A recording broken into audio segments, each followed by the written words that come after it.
সকালে কফি নাকি morning walk, কোনটি আপনার জন্য বেশি উপকারী?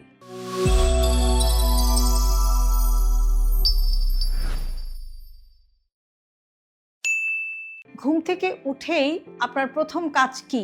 এক কাপ গরম কফি নাকি 30 মিনিটের একটি মর্নিং ওয়াক? আপনি অবাক হবেন, এই দুটির মধ্যে একটি আপনার শরীর এবং মনের জন্য অনেক বেশি উপকারী হতে পারে। প্রথমে কফির কথা বলি। কফি আপনাকে সতেজ অনুভব করাতে পারে, মনোযোগ বাড়াতে সাহায্য করতে পারে, কিছুক্ষণের জন্য ক্লান্তি কম অনুভূত হতে পারে। তবে কফির এই উপকারিতা সাধারণত সাময়িক।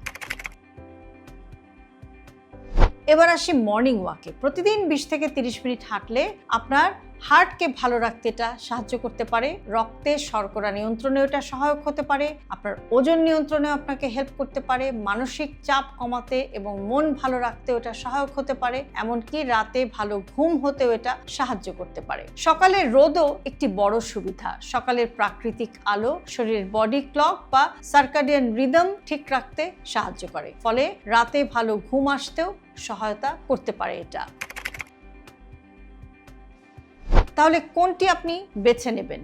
যদি একটি বেছে নিতে হয় তাহলে মর্নিং ওয়াক এগিয়ে থাকবে, কারণ এটি শুধু এনার্জি দেয় না, দীর্ঘমেয়াদে আপনার হার্টের স্বাস্থ্য, ডায়াবেটিসের ঝুঁকি, এমনকি মানসিক স্বাস্থ্য এবং সামগ্রিক সুস্থতার উপরও এটা একটা ইতিবাচক প্রভাব ফেলতে পারে।